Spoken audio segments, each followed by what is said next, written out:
33 कोटि देवता हैं, पर उन देवों में भी देव एक महादेव है। देवताओं का भी देवता है वो। इंद्र भी उनकी पूजन करते हैं, गरुण भी उनकी पूजन करते हैं, वरुण भी उनकी पूजन करते हैं, भगवान नारायण भी उनकी पूजन करते हैं, राम कृष्ण भी उनकी पूजन करते हैं, माता लक्ष्मी भी जिनकी पूजन कर रही है, अष्ट सिद्धियां जिनकी पूजन कर रही है, गणेश जी जिनकी पूजन कर रहे हैं, हनुमान जी जिनकी पूजन कर रहे हैं।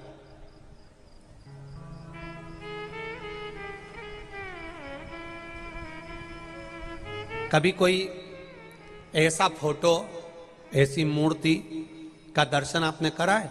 कभी किसी टीवी में ऐसा बताया हो कि राम जी ने ये दूसरे देवता की पूजन करी हो, या भगवान कृष्ण ने किसी अन्य की पूजन करी हो, या इंद्र ने किसी अन्य की पूजन करी हो, गरुण वरुण ने किसी अन्य की पूजन करी हो, गणेश जी महाराज ने किसी दूसरे की पूजन करी हो, हनुमान जी महाराज ने किसी दूसरे की पूजन करी हो? पूरे फिल्म, नाटक, सीरियल, धार्मिक चैनल, सारी पुराणे, सारे शास्त्र, सारे वेद, सारे छंद सब निकाल लीजिए। प्रत्येक पुराण में मिलेगा आपको कि भगवान विष्णु ने शंकर की पूजन करी, ब्रह्मा जी ने शिव जी की पूजन करी, इंद्र जी ने शिव जी की पूजन करी, गरुण वरुण जी ने शिव जी की पूजन करी, संत साधुओं ने शिव जी की पूजन करी, सन्यासी तपस्वियों ने शंकर जी की पूजन करी। तो सारे देव हैं, पर उन देवों का भी जो देव है, जिनकी देवता भी पूजन करते हैं, वो केवल एक है, और वो देव अधिदेव महादेव है। जिनकी देवता भी पूजन कर रहे हैं, साधु सन्यासी तपस्वी साधक उपासक सब उनकी आराधना में लगे।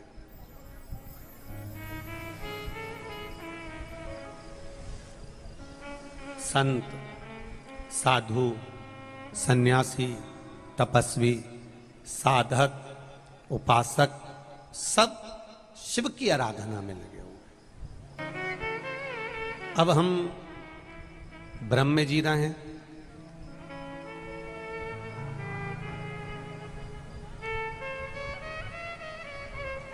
कोई ने कह दिया ये देवता बड़े, कोई ने कह दिया वो देवता बड़े, कोई कहे राम बड़े, कोई कहे कृष्ण बड़े, कोई के नारायण बड़े, कोई के ब्रह्मा बड़े, कोई के इंद्र बड़े, कोई के ये बड़े, कोई के वो बड़े।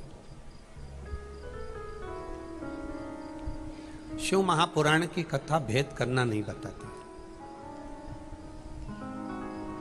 शिव महापुराण में कभी ये नहीं कहा गया कि कौन बड़ा है और कौन छोटा है।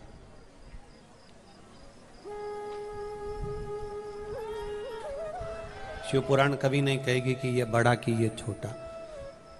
शिव महापुराण की कथा तो एक ही बात कहती है, शिव जी के ऊपर जो जलाधारी में से जल एक एक बूंद गिरता है, उस जलाधारी को भी हम रखते हैं तो 3 पांव की टेकी पर रखते हैं। ब्रह्मा, विष्णु, महेश। कलश ऊपर एक एक बूंद पानी नीचे गिर रहा है। ये 3 पांव की टेकी के ऊपर जो कलश रखा है, जिसमें से एक एक बूंद पानी गिर रहा है, ये 3 पांव की टेकी हमको बता रही है कि ब्रह्मा, विष्णु और महेश एक एक बूंद पानी गिर रहा है। मतलब ये तीनों एक हैं, इनमें कोई विभाजन नहीं। ये अलग नहीं है, ये एक है।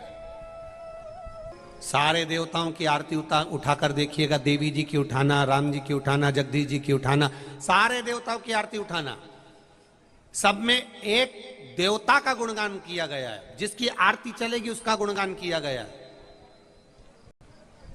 पर शंकर जी की आरती में तीनों देवताओं का की आरती कर रहे हो। किसी भी देवता की आरती करो और तुम्हें कोई आरती अगर याद नहीं है तो आप केवल शंकर जी की आरती गा लीजिए, सारे देवताओं की आरती पूर्ण रूप से हो जाए।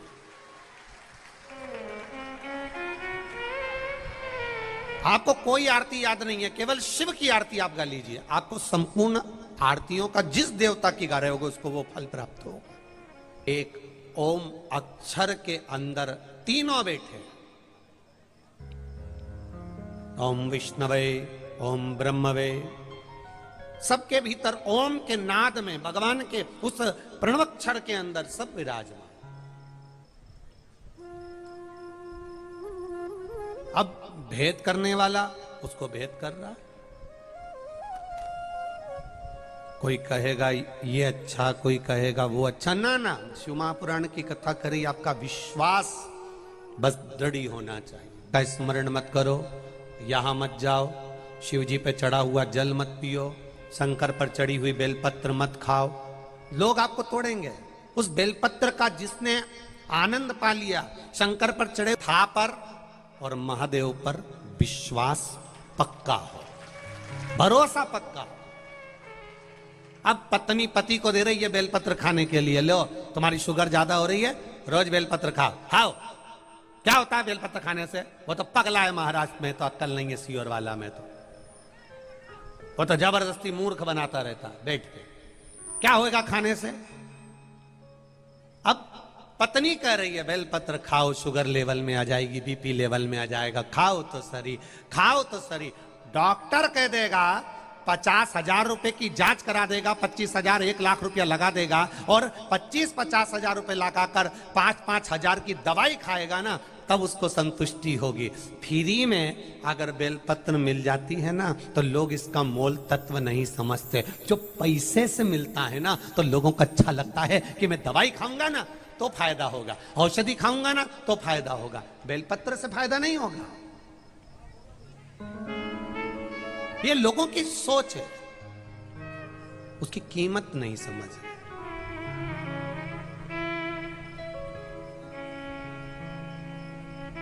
महाराज, एक बेलपत्र में क्या बल हो सकता है, ये तो शिव ही जान सकता है। कोलेस्ट्रॉल, जितनी भी आपको तकलीफें हैं शरीर के अंदर, थोड़ा थोड़ा बेलपत्र खाने में तोरा जरूर लग सकता है, किसी किसी की जीवान में छारपन भी आ सकता है, पर अगर आप ऐसे नहीं खा सकते तो शंकर पर चढ़ी हुई बेलपत्र को सुखाकर चूरा बनाकर भी थोड़ी थोड़ी ले सकते हो।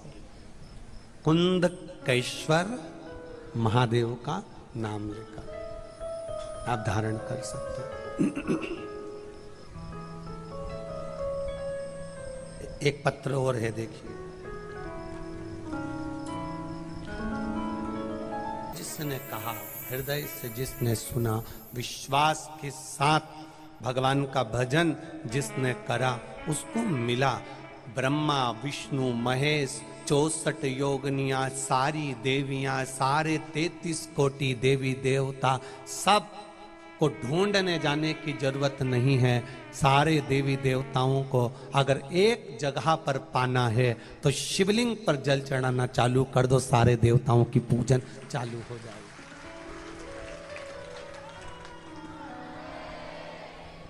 शिवलिंग पर जल चढ़ाना प्रारंभ करो, सारे देवताओं की पूजन चल। अलग अलग ढूंढने जाने की जरूरत नहीं, अलग अलग ढूंढने जाने की जरूरत नहीं पड़ेगी आपको, बस उसका भजन, एक स्मरण।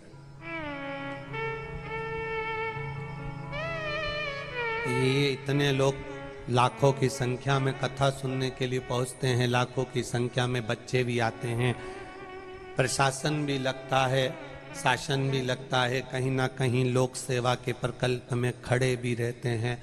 खाली नहीं जाएगा तुम्हारा भरोसा, खाली नहीं जाएगी तुम्हारी सेवा। तुम भले किसी भी रूप में सेवा कर रहे हो, पर मेरा महादेव झोली जरूर भरेगा, ये निश्चित है, भरेगा।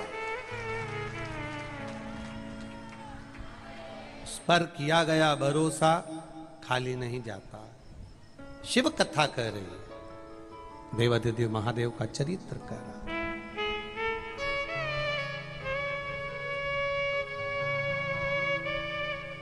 नारी स्त्री मंगलसूत्र पहनती है तो किसी की दृष्टि नहीं पड़ती। गले में रुद्राक्ष का एक मन का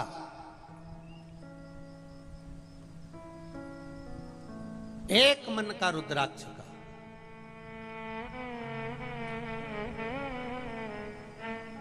मरते दम तक ना निकले, रखा रहे। क्यों गुरुजी? मरे में जाएंगे तो रुद्राक्ष शुद्ध हो जाएगा। क्यों गुरुजी? जापे में जाएंगे तो रुद्राक्ष शुद्ध हो जाएगा। क्यों गुरुजी? नारी रजो धर्म में रहेगी तो रुद्राक्ष शुद्ध हो जाएगा। एक बात आप सबसे पूछना चाहता हूं, जरा सा गंदगी को हाथ लग जाता है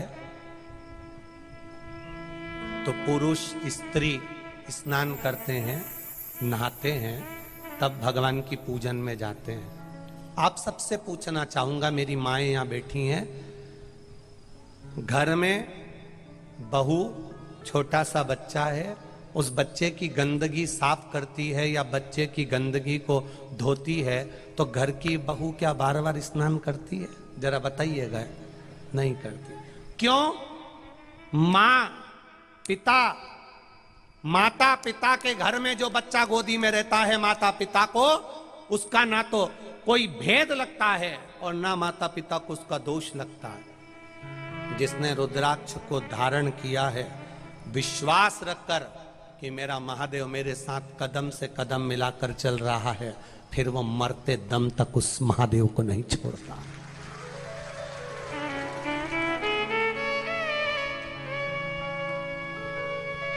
लिंगायत शैव संप्रदाय में,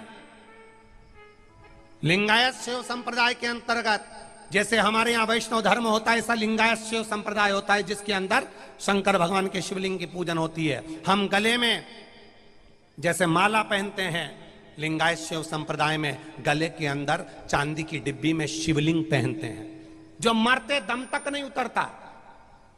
एक बार पिना दिया तो मरते दम तक स्त्री पुरुष नारी कन्या सब उस शिवलिंग को पहनते हैं। और जिस लिंगायत शैव संप्रदाय के अंतर्गत मां के गर्भ से बच्चा जन्म ले लेता है, मां उसको दूध तक नहीं पिलाती जब तक गुरुजी आकर उसके कान में शिव का मंत्र नहीं दे देते और उसके गले में एक शिवलिंग नहीं डाल देते। जब जन्म लिए बच्चे को मां जब तक दूध नहीं पिलाती, जब तक गुरुजी आकर उसको शिव मंत्र नहीं दे दें, जब तक उसके गले में एक शिवलिंग ना डाल दें। जन्म लिए बच्चे को हॉस्पिटल में शिव संप्रदाय के, लिंगायत शिव संप्रदाय के गुरु उस हॉस्पिटल में जाते हैं, बच्चे के कान में मंत्र देते हैं, तब मां अपने बच्चे को दूध पिलाना प्रारंभ करती है। वो लिंगायत शिव संप्रदाय। और दुनिया के लोग भेद कर रहे हैं महादेव में।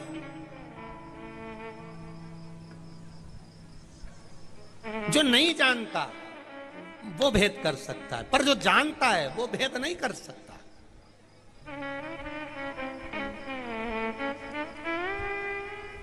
जो जान गया, शिव को जिसने पहचान लिया, वो भेद नहीं कर सकता। कई कई लोगों की बुद्धि में इतना भेद हो जाता है। कितना कितना लोगों ने विवाद किया, काली मिर्ची चढ़ाने से क्या होता है, श्री शिवाय नमस्तुभ्यम, ये मंत्र तो सियोर वाला महाराज ना जाने कहां से लेकर आ गया। बताओ, ऐसा चढ़ाने से ऐसा नहीं होता। फिर शाम के समय शिवलिंग का निर्माण करवा दिया, ऐसा नहीं होता, ऐसा नहीं होता। शिव महापुराण में एक एक चीज का वर्णन मिलता है, बस छाटने वाला चाहिए।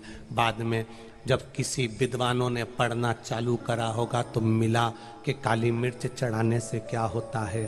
फिर मिला कि श्री शिवाय नमस्तुभ्यम मात्र बोलने वाले का मुख का केवल दर्शन कर लो तो अश्वमेध यज्ञ का फल मिल जाता है। बोलना तो ऊंची बात,